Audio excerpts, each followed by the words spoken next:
Let's just get right to it. It's the question everyone's asking, from Wall Street to Silicon Valley. Is this whole AI boom just a massive bubble about to pop? Well, today we're going straight to the source.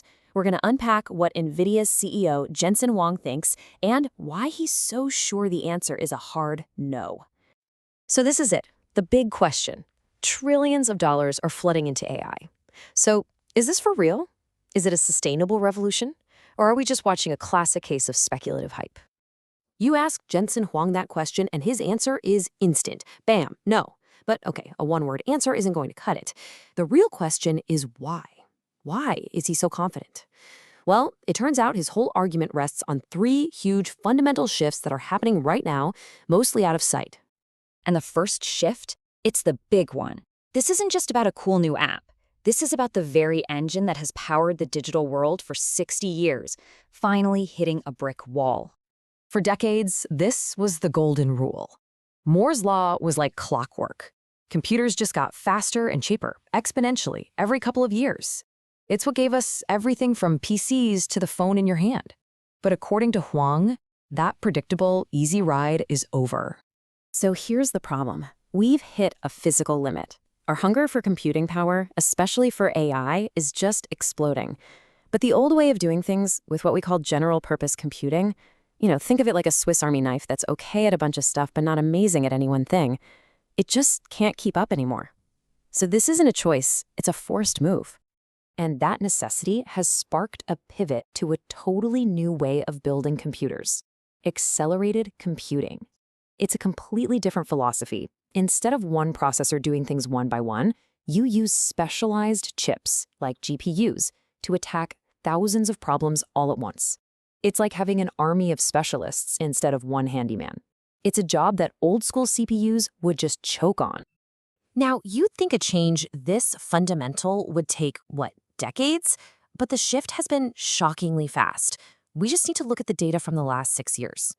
The scale of this is just wild. Only 6 years ago, 90% of the world's most powerful computers ran on those traditional CPUs. And today, it has completely, utterly flipped. Now over 90% of them rely on accelerated computing. This wasn't a slow transition. This was a lightning-fast takeover. I mean, just look at this chart. It shows the total collapse of the old way.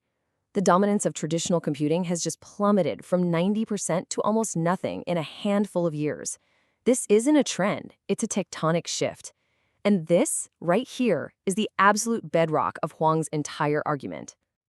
Okay, so that's pillar number one, a hardware revolution. But how does that connect to the AI boom? Well, this huge shift isn't just happening in science labs. It's happening right at the core of the internet that you and I use every single day. Huang argues that if you want to find the true engine of the modern internet, it's this, the recommender system. It's the invisible logic that takes the entire web and filters it down just for you. I mean, really think about it. Your social media feed, what Netflix thinks you should watch, the stuff Amazon pushes at you, it's all curated by recommender systems. Without them, the internet would just be an unusable fire hose of pure chaos. And here is where it all connects. That multi-hundred-billion-dollar engine is being ripped out and replaced. It's moving from the old CPU model to the new, GPU-powered one. And it's not just getting better at recommending stuff. It's becoming generative. It can create brand new content and ideas, not just find old ones. This isn't some future prediction. It's a massive, expensive infrastructure upgrade happening right now.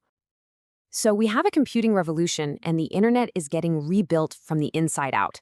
Which brings us to the third point, the part of AI that we all actually see and talk about. This is what Huang calls agentic AI. The chatbots, the image generators, the stuff you can actually have a conversation with. For most people, this is the AI revolution.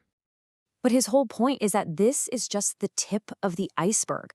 What we're all playing with is only possible because of those two other enormous foundational changes happening underneath the surface. So you really have to think of it in layers. At the very bottom, you have the forced move to accelerated computing because Moore's law ended. Built on top of that, you have the practical rebuilding of the internet's core engine. And only then, way at the top, do you get the agentic AI that makes all the headlines. And this is the absolute core of his no-bubble argument. The trillions being invested aren't just a bet on ChatGPT.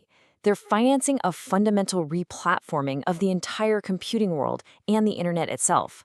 The cool apps are just the final valuable result of that much deeper change. So when you put all these pieces together, the picture really changes.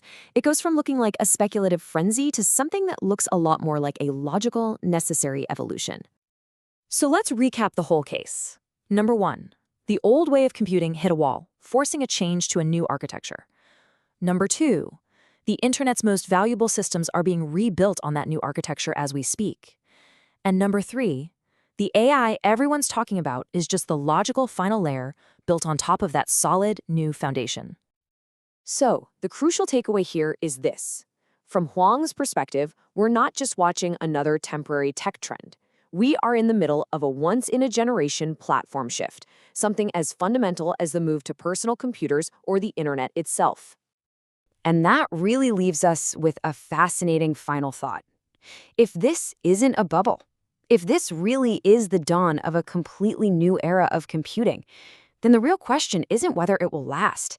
It's what entirely new industries and possibilities are going to be built on top of it next.